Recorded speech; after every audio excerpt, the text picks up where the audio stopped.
Hey guys, we're here with Day of Giving. We're here with David Moscato and Chris Woodka, and we hope you go donate. And this is why the 3D printer is such an amazing thing that we need to get in the hands of these great creators.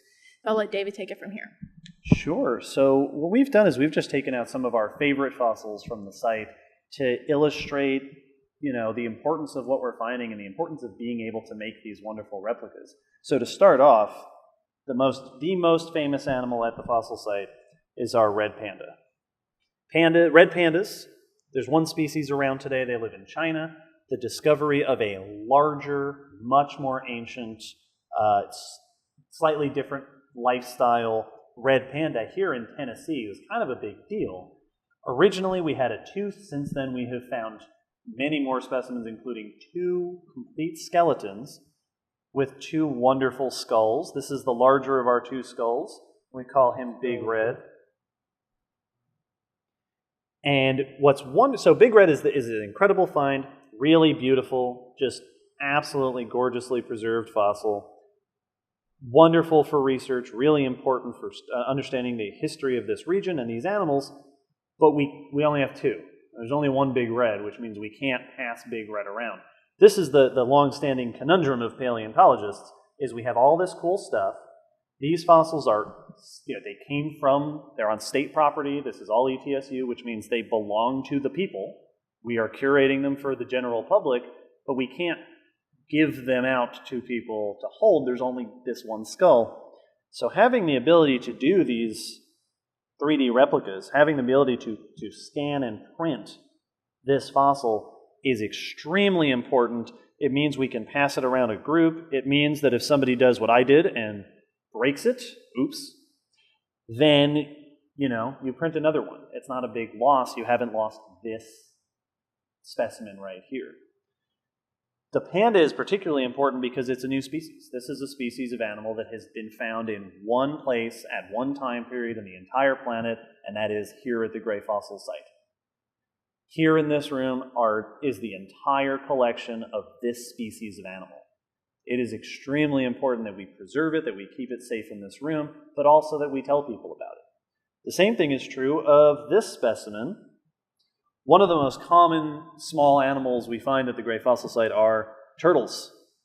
This is a little musk turtle whom we've affectionately named Old Stinky, because musk turtles are known for their stink today, and this guy was probably a bit smelly as well.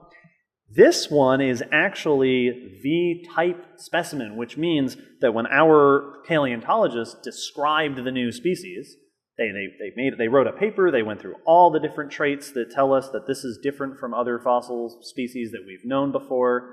They designated this as the example, the reference.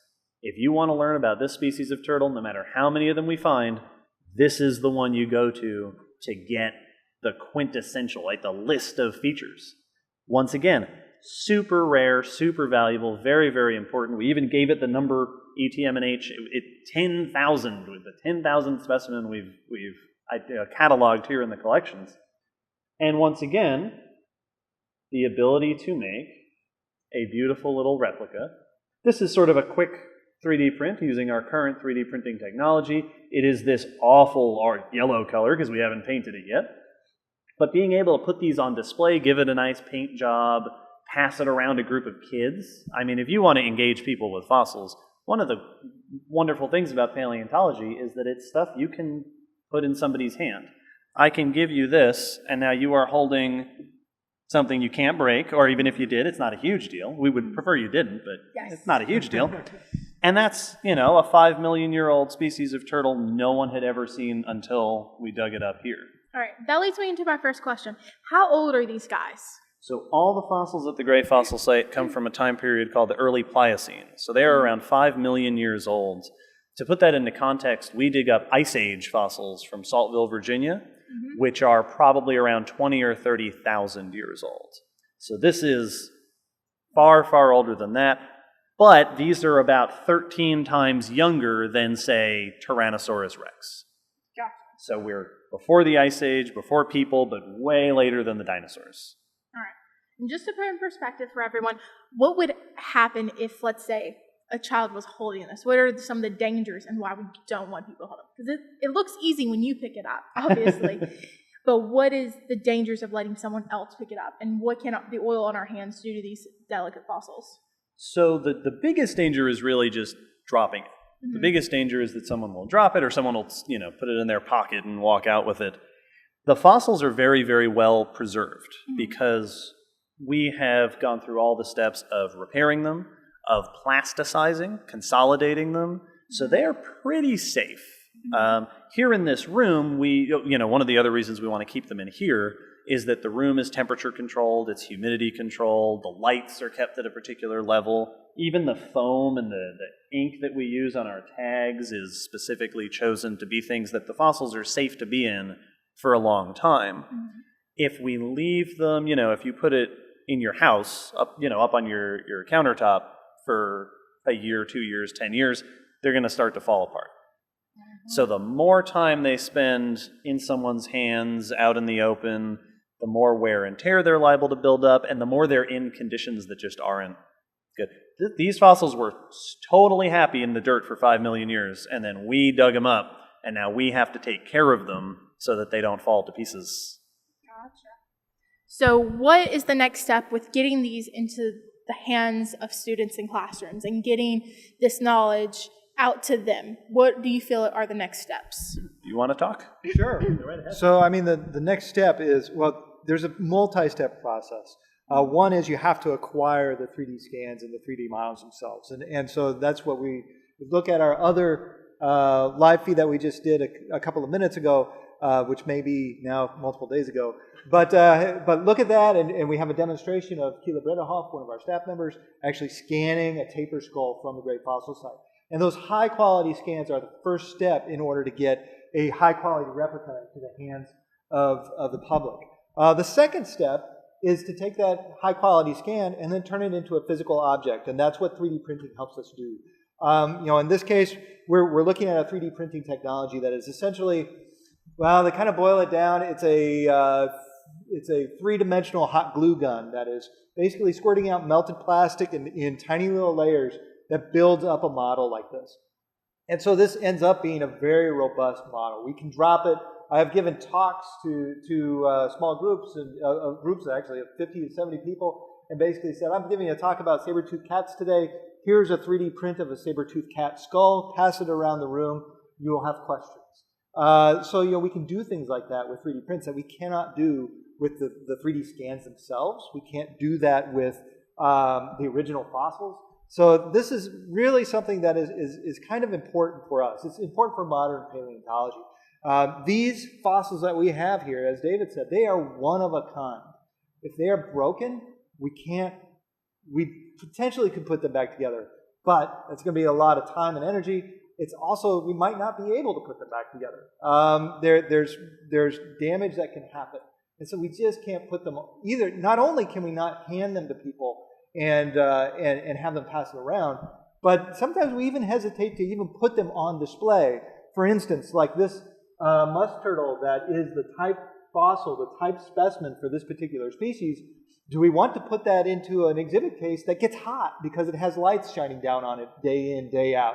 Will it get bleached? There are those considerations that as a curator and as museum staff, we're always thinking about. And so having a 3D print, a 3D replica of this kind of specimen means that we can do a lot more with it, whether it's exhibits, whether it's outreach, whether it's programming, whether it's getting our fossils out to other institutions that may use them, that, for instance, they may be a nature area or something like that wants to have foot rubbings or something like that ties into the fossil record. We can do that. The other thing, foot rubbings, yeah, that is footprints. That's what I mean. Yeah. I'm here to translate. Yeah, thank you, David. We worked well together. But the other thing is, so we have a very active paleontology graduate program here at ETSU. So we have students that are working on these specimens. I kind of brought over this last specimen on the end here to show an example of a really recent paper by an ETSU graduate student, a former graduate student, who wrote up peccaries from the Great Fossil Site. So these are pig-like animals.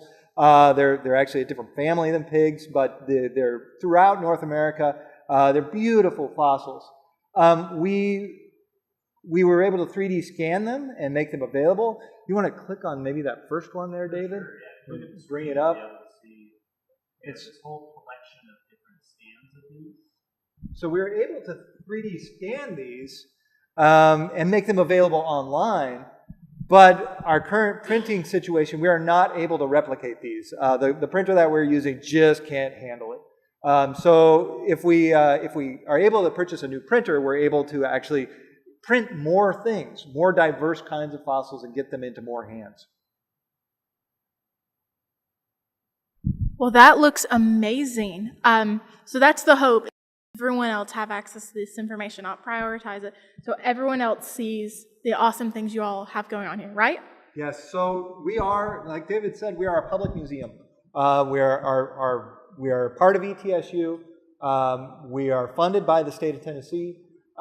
These fossils, they are excavated from the state land. That is a great fossil site. It's a protected site. So these are, your history. They are the history of the people of Tennessee. It is that fossil history. And so we feel an obligation to kind of make them as accessible as we can. We want our collections to be searchable. We want them to be, especially some signature items like this. We want anybody that wants to see them, we want to put them into their hands, whether it's on their computer screen or whether it's in a physical model itself. So this is something that we really feel strongly about, and we're hoping that a new 3D printer will help us kind of get further along in that goal. Well, this has been awesome, guys. Thank you for your time. And so now the biggest thing is let's get everyone to go donate. So if you'll click the link in the status bar, you can go donate today and help these guys get the printer they need. Help educate our area and help us learn more about these amazing animals that were here a long time ago. So go donate now. $5, $10, $10, it doesn't matter. Donate now. Thank you for your time.